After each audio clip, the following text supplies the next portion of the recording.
The worst thing you can do is to betray your own Discipline soul.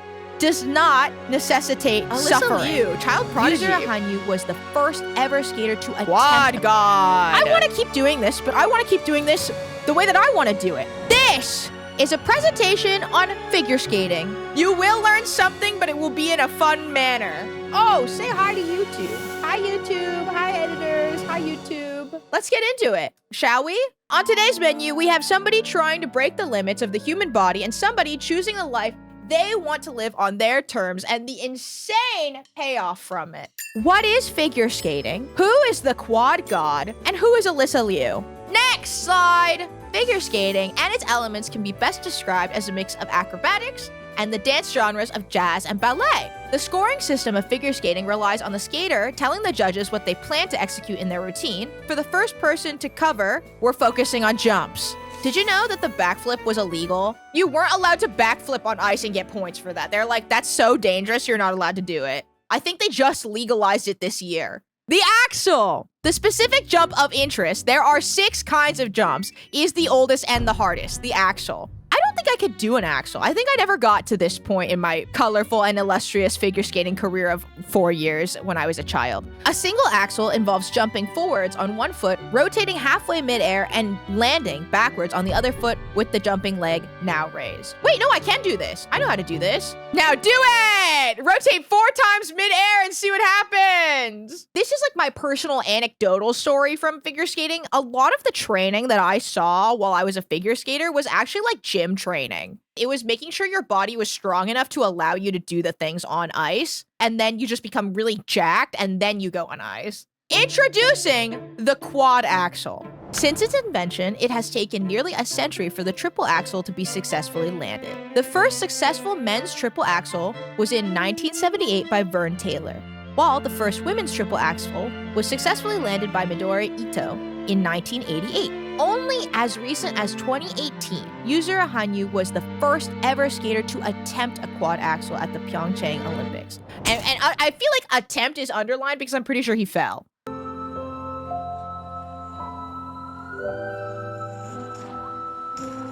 Oh. Well, he landed it. He just fell out of it. That's what this thing is for. These are all the tricks that he's planned to do, all of these. And the green is like you've done it successfully, and a red is you've messed it up. Making several attempts over the next few years, he tried over the 2021 Japanese Nationals and the 2022 Beijing Olympics.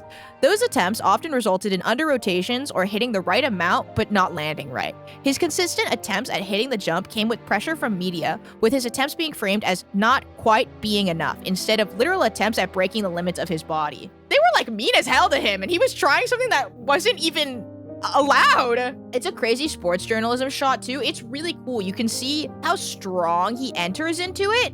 He hits it the right amount of times, and then you can see where it falls apart. And then his recovery is also kind of interesting. Not only does he fall out of it, he recovers from it, which is pretty awesome. Introducing Quad God.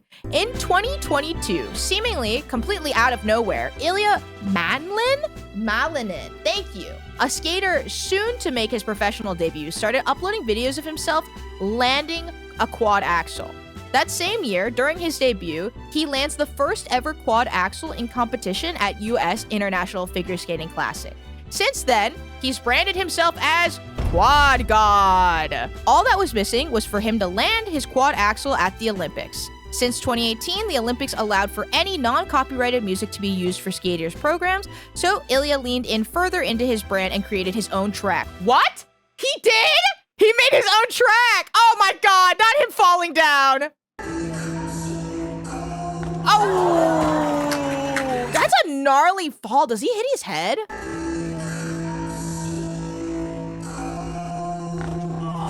Oh! It's even harder to watch at 0.5. That's a hard watch. Ouch. And then what? Despite falling on the 2 axles and ending his free skate on 8th, the rest of his scores were still high enough for him to pull first place. Notes for the crowd. This is what Pope Maya thinks. The technicals are insane, athletics and definitely impressive, but there is a lack of serving considering the sport literally originates from the genre of dance. I kind of agree. Ice skating is both like a sport and an art, and he is very much like full in on the sports side and not so much on the dance side. And now, on to the women! Ah! Alysa Liu, child prodigy. Your quick recap. Alysa Liu was a well-renowned skater since she was a kid. I'm talking was on talk shows at age 14 and the youngest US national champion at age 13. After placing 6th at the 2022 Beijing Games, she quit ice skating at 16, explaining that she felt no connection to the sport anymore because of how she had no control of her life. The people who were behind her skating career, and I think like this is like her family and her coaches and whatever, they were literally like, you cannot drink water. Water makes you fat and it's gonna make your jumps harder, so you can't like drink any water. And you have to eat like all these low calorie foods because it's gonna make you fat and then your jumps are gonna be hard. You're training and you do nothing else. I call up Philip and I tell him like, hey, I think I wanna go back to skating. And I said, oh, that's fun. Oh, she? And I thought like, oh, you want to do collegiate competitions? And she goes, no, I want to compete again. And I said, let me call you back. I go and I grab a bottle of red wine and I open that bottle and I pour myself a really big glass. And are you thinking this is a terrible idea? This is a terrible idea. Yeah. Terrible idea. 2.5 hours later of conversation with me trying to talk her out of it. And everything I said, like, oh, I said, other people have tried this and it was hard because they're older. She goes, I'm only 18. 18 is not old. 18 is not, dude, like coming back to your sport that you've been doing for so long and being told that you have now aged out of it at 18, it's kind of insane, especially when you already have like all of this training. It's not like you forget the training. I get to pick my own program music. I get to help with the creative process of the program. If I feel like I'm skating too much, I'll back down. If I feel like I'm not skating enough, I'll ramp it up. No one's gonna starve me or tell me what I can and can't eat. I love the arm on Philip Di Guglielmo agreed with Alyssa's conditions It's really the stretch. and brought back choreographer Massimo Scali. It's like bam. The US 2025 Nationals. Ooh. I made a promise to distance myself. Whoa, we're getting copyright muted on this one. That's okay. She's just doing it for the love of the game, dude. I love watching her skate sets. They're so good. Her programs, so good. I've done the math. There's no solution. We'll never last. She's awesome. I love her. Me and my mom are like obsessed with her. She's awesome. Hurts to be something. It's worse to be nothing.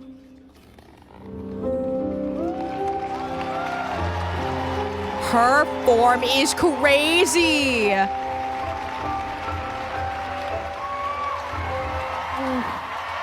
I have chills. The audience on their feet before she's even done. She's Girl, stop so crying. cute. I love her. She talks about like how she wants to do her best because her siblings are watching her perform and she wants to give them a good show. It's so cute. She's so cute. She's so sweet. Olympics free skate program. The Olympics allows for any non-copyrighted music in their skates that they can clear for use in broadcast. Ooh, I'm so excited. This is such a good one.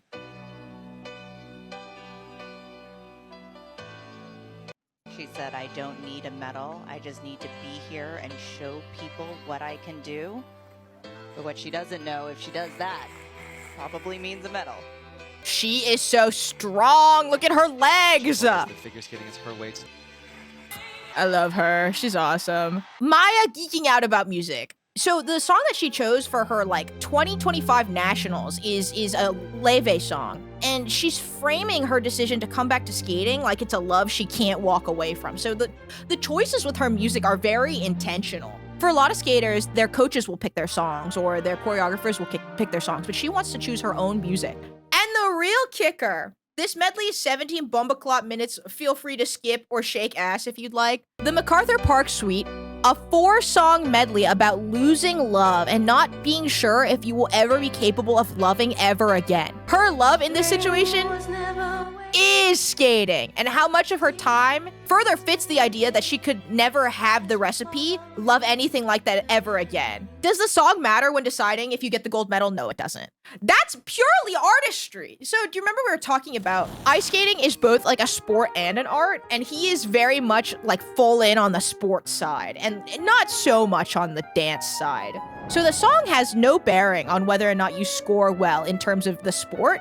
It has to do with the performance. Like, there's a reason that people are so interested in watching Alysa skate versus all the other skaters that skated this year. They were all good. There's something different about it, and you can't deny it. You watch the videos, and then you go, wow, there's really like, I am compelled to watch her. Why Maya give a fuck? Me, Maya. If you guys don't know, Maya makes my PowerPoints for me. Thank you, Maya. Preference in figure skating is balancing athleticism with its dancerly and artistic roots. Within the last few years, the sport has more or less been reduced to aura farming with jumps, with less emphasis on the other elements in scoring. I think Alysa Liu's win might usher in a newer era for skating, especially because of how well received she's been. But another skater has moved me in similar ways before. See next slide. Yes! Midori Ito! For the love of the game! After taking a hiatus in 1998, Midori Ito returned to competitive figure skating in 2011. The same year that Alysa Liu returned to figure skating, she won another competition. Her song choice is from the movie Monster, where the movie proposes the idea that happiness is something everyone can have.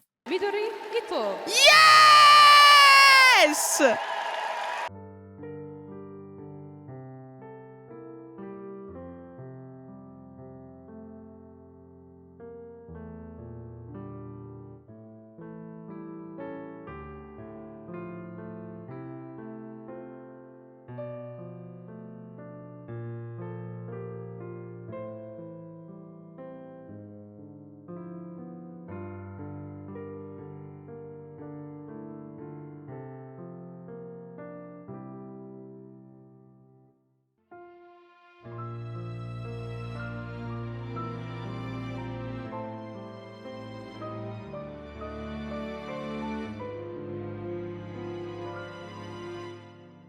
Midori Ito, that's my icon. She's definitely a diva.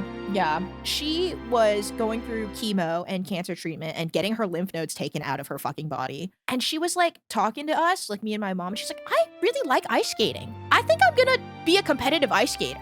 And she does. She competes. She beat her cancer, has recovered really well, and she competes in ice skating competitions now. And she's like almost 50. Being for real for a moment. Chase after your passions because they make you feel alive. Not because you have anything to prove to anyone else, but because it makes you happy. Do things for yourself because you feel compelled to do so. Follow where your soul calls you and everything else will fall into place. The worst thing you can do is to betray your own soul. This is my come to God inspirational speech moment. Do you want to live a life where you never tried anything? Do you want to live a life where you never pursued the things that brought you joy or that you were curious about or that you just wanted to try? I don't want to live a life not knowing what would have happened. She's hope farming. She's hope farming.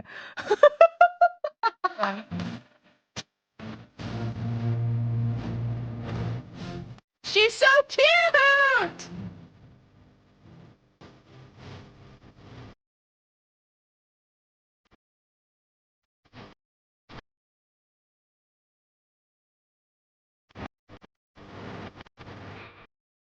She's so cool. I love her. Why Maya gave a fuck? Also, why I give a fuck? Why Isaa give a fuck? Why the girls give a fuck? Alysa Liu represents a generational mindset towards profession. The demand for joy in the things we do is perceived as an excuse for laziness, bum-like behavior, and a general lack of discipline. Her decision to leave, coming from a massive failure, was at her most disciplined. You could not get more disciplined than having your entire life dictated for you to a routine.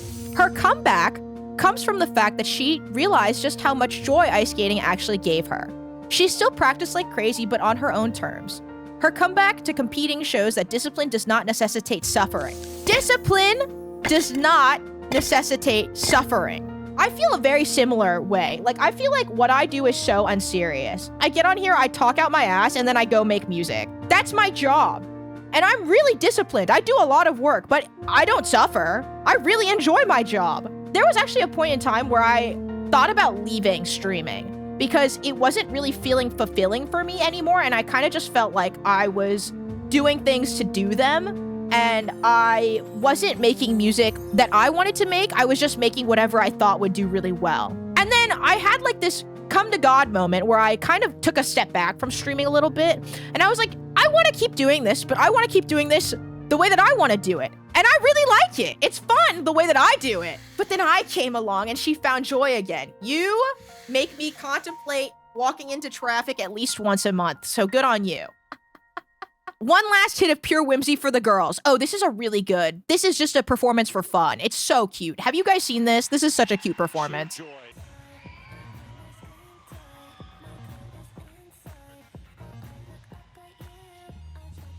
I can't watch her and like not smile. That's kind of what I feel is so different about her. It's like I'm genuinely enjoying this, not from like a technical perspective, but it's just fun. Yay! I'll never forget her Olympic skate. It is going to be legendary. Good for her. I love her. That's our last slide. That's it. Class is fun when you get to learn about things that aren't boring. Hey, it's Isa. I hope you liked this video. Maybe leave it a comment. Maybe a like. Maybe subscribe. Sorry. Turn on the notification if you want to know when new videos come out.